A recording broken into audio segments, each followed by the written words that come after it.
नमस्कार साथियों, आज की वीडियो में हम बात करेंगे गाजर की बिजाई का समय अभी स्टार्ट हो चुका है और अगेत जो गंगानगर में गाजर लगनी शुरू हो चुकी है। तो गाजर की बुआई के लिए हम खेत की तैयारियां किस तरह से करेंगे, बीज कौन सा डालेंगे, कौन सी फर्टिलाइज़र डालेंगे और कौन सी इसमें खाद स्प्रे डालेंगे, तो इसमें सारी जानकारी के लिए किसान हमारे साथ हैं जो आपको गाजर की जानकारी उपलब्ध करवाएंगे। और गाजर की हाई टेक की जो मशीन है इस पर भी हम आगे चर्चा करेंगे, तो वीडियो पूरा देखें। जो साथी चैनल पर पहली बार आए हैं वो चैनल को भी सब्सक्राइब कर लें ताकि आपको मेरी वीडियो पर कृषि से संबंधित सब्सिडी और आधुनिक खेती की वीडियो आपको समय अनुसार मिलती रहेगी। तो स्वागत है सर आपका मेरे यूट्यूब चैनल में। आज आप गाजर से संबंधित है, कितने टाइम से खेती कर रहे हो गाजर की, ये बताइए। नमस्कार किसान दोस्तों, कि आज का वक्त खेती के लिए आधुनिकता का वक्त है और मशीनी युग आज के युग को कहा जाता है। नए नए तरीक़ों से आज का किसान खेती कर रहा है और अपने अनुभव के आधार पर एक दूसरे किसान को वो मदद भी कर रहा है।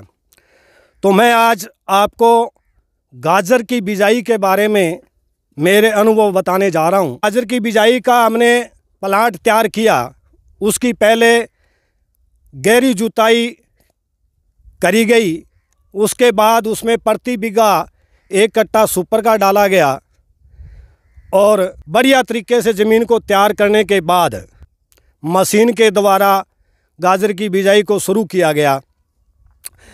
गर्मी इन दिनों काफ़ी ज़्यादा पड़ रही है बारिश कम होने के कारण, इसलिए बीज थोड़ा ज़्यादा डालने की कोशिश कर रहे हैं। वैसे 2.5 किलो का बीज गाजर का प्रति बीघा अच्छा रहता है, लेकिन गर्मी ज़्यादा होने के कारण आज हमने 3 किलो प्रति बीघा के हिसाब गाजर की बिजाई शुरू की है। ठीक है, इसकी जो बुआई का जो उचित समय रहेगा वो समय कौन सा रहेगा?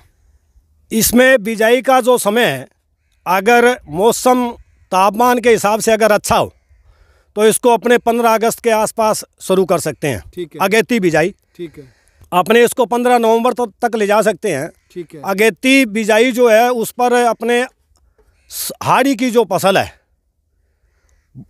उस फसल को ले सकते हैं, दूसरी फसल को। अगर इसकी लेट बिजाई करेंगे तो फिर हाड़ी की अपने कोई फसल इस पर नहीं ले पाएंगे। ठीक है। सबसे बड़ी बात इसमें तापमान का है।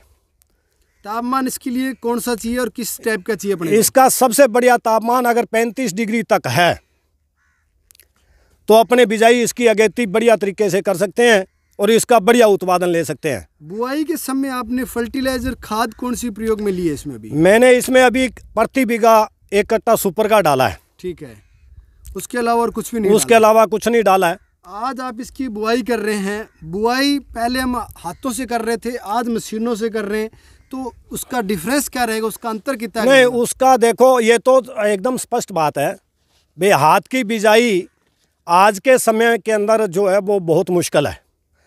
इसका सबसे बड़ा कारण ये कि आज हाथ से बिजाई करने वाले काश्तकार जो हैं वो रहे नहीं हैं।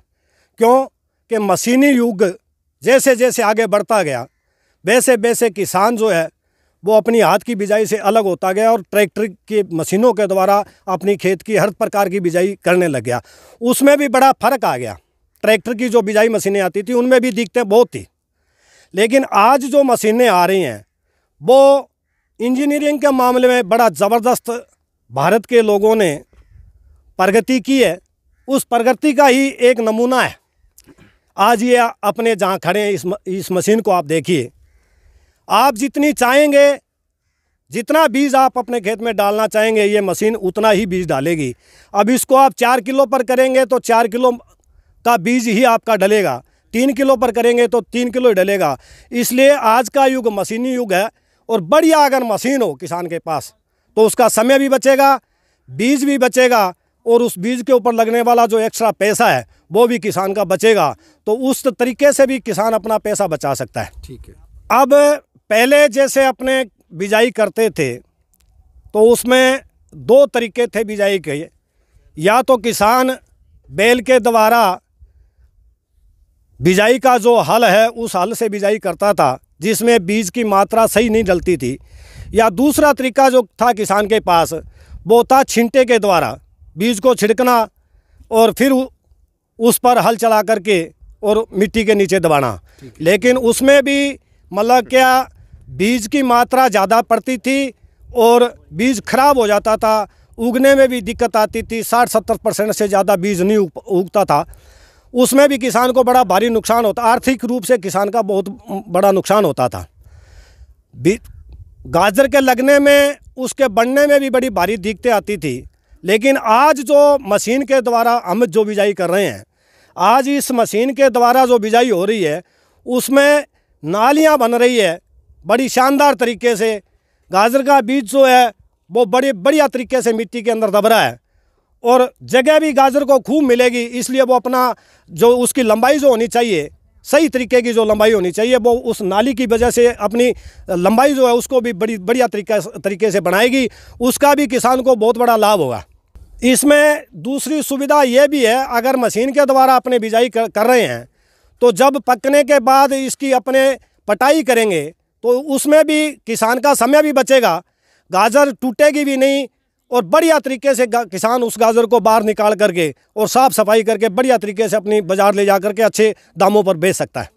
वीडियो में काफ़ी चर्चा की है इन्होंने मशीन की, कि मशीन के माध्यम से अगर हम बुआई करते हैं तो बीज हमारा 30 से 40% ज़्यादा जर्मिनेशन होगा और इसके बाद हम इसे उखाड़ते हैं गाजर को तो उस समय भी हमें काफ़ी मदद मिलेगी, क्योंकि जो ये लाइनें बनी हुई, लाइनों के बीच में ट्रैक्टर के टायर रहेंगे और गाजर हैं वो टूटेंगे नहीं।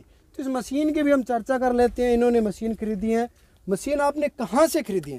थोड़ा मशीन के बारे में भी चर्चा करना चाहूँगा,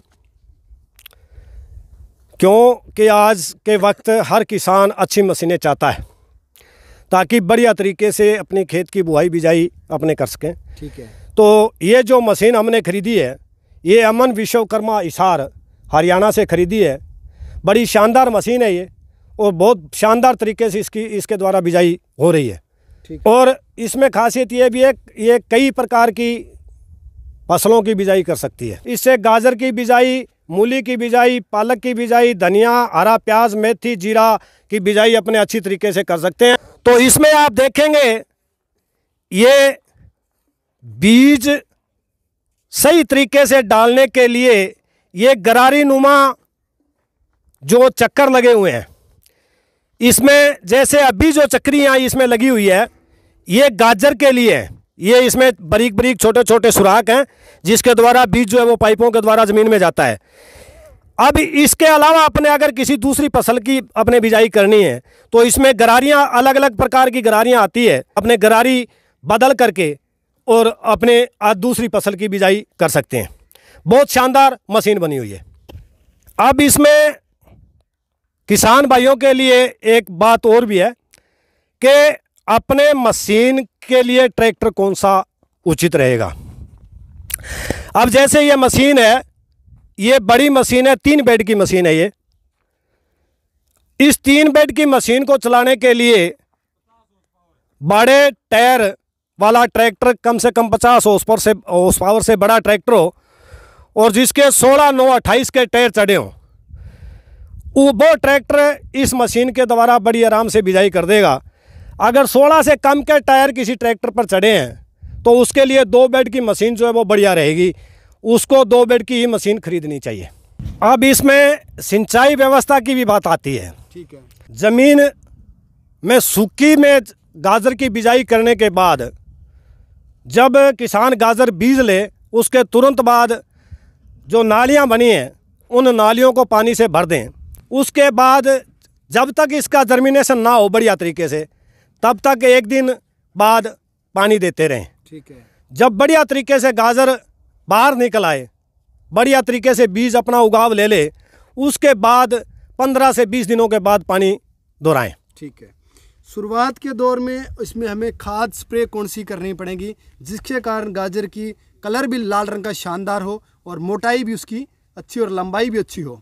अब इसमें एक विशेष ध्यान रखने वाली जो बात है किसान भाइयों के लिए वो है कि जैसे अपने इसमें सूखे में इसकी बिजाई करने के बाद पानी जब देंगे लगातार तो स्वाभाविक बात है कि इसमें खरपतवार जो है वो भारी मात्रा में उगता है। जायज़ बात है। तो उस खरपतवार को रोकने के लिए आजकल खरपतवार नाशक दवाइयाँ आती है, उन दवाइयों में से किसी एक अच्छी कंपनी की दवाई लेकर के और किसान उसका छिड़काव करें ताकि खरपतवार को रोका जा सके और बढ़िया तरीके से गाजर की फसल प्राप्त की जा सके। गाजर स्वाभाविक रूप से ही अपना रूप बनाती है। हम जैसे कहते हैं बहुत शानदार लाल रंग की गाजर है, तो ये एक प्राकृतिक रंग है जो परमात्मा की इस प्रकृति की देन है और वो अपने आप बढ़िया तरीके से वो रंग को पकड़ती है और बढ़िया तरीके की लाल रंग की गाजरें बनती है। मतलब आप बुआई के पकने के बीच का जो समय उसमें आप कोई फर्टिलाइजर यूज़ नहीं करते हैं? नहीं, विशेष नहीं होता, लेकिन करना भी नहीं चाहिए। हम अगेत गाजर की बात कर रहे हैं तो इसकी वज़न है जो प्रति बीघे अपने यहाँ वो कितना हो जाएगा और एक किसान को जो मुनाफा है वो अंदाज़न कितना हो सकता है? अगर मौसम सही है और तापक्रम जो है वो अमूमन इसके अगर शूट कर रहा हो लगातार बिजाई से लेकर के, तो इसका उत्पादन बहुत अच्छा होता है। 60 कुंटल से लेकर के और ये 100 कुंटल तक प्रति बीघा निकल सकती है। ठीक है। पछेती जो थोड़ा ठंडे दिन के बाद जो बीजी जाती है, ठंडे दिन आने के बाद बिजाई की जाती है, उसका वजन अच्छा निकलता है। ठीक है। क्यों, मौसम बढ़िया हो जाता है। लेकिन उसमें दिक्कत एक ही है कि अपने हाड़ी की जो फसल लेनी चाहें गाजर की भूमि पर, तो वो हम नहीं ले पाएंगे। इसलिए ज़्यादातर किसान कोशिश यही करते हैं कि इसको अगस्त और सितंबर के आधा सितंबर के बीच तक 15 सितंबर तक के जो दिन है उस दिन में इसकी बिजाई की जाए ताकि गाजर की फसल के साथ साथ हाड़ी की फसल भी इसमें ली जा सके। अब बात करते हैं अपने मार्केट में इसके भाव की कि अंदाज़न अपने को क्या भाव मिलता है और एवरेज अपने को एक बीघे से कितने रुपए आय हो सकती है?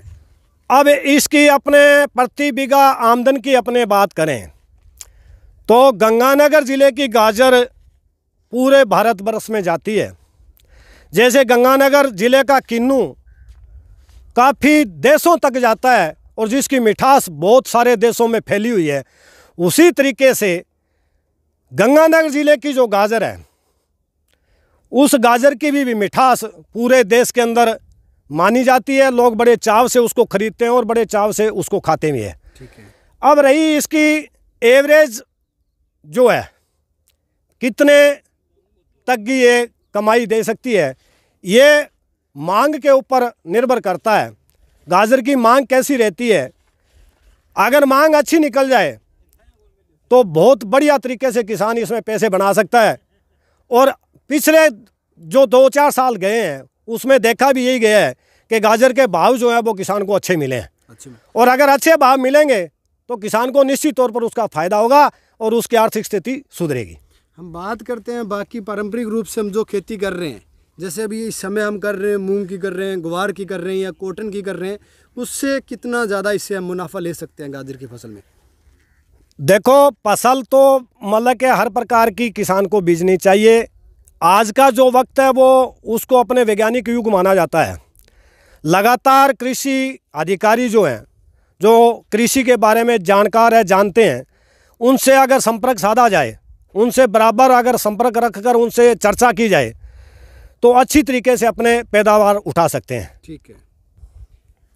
इसी के साथ है मैं मेरी वीडियो को यहीं ऐड करता हूं और अगर आप ये मशीन लेना चाहते हैं तो कॉन्टैक्ट नंबर मैं आपको इसी वीडियो में साझा कर दूंगा, आप ले सकते हैं। और मेरी वीडियो आपकी कैसी लगी कमेंट के माध्यम से मैं ज़रूर बताएं। जो साथी चैनल पर पहली बार हैं वो चैनल को भी सब्सक्राइब कर लें ताकि आपको मेरे चैनल पर कृषि से संबंधित, मशीनों से संबंधित और सब्सिडी से संबंधित इत्यादि वीडियो पहले से मिल रहे थे और आने वाले समय में भी मिलते रहेंगे। जय जवान, जय किसान।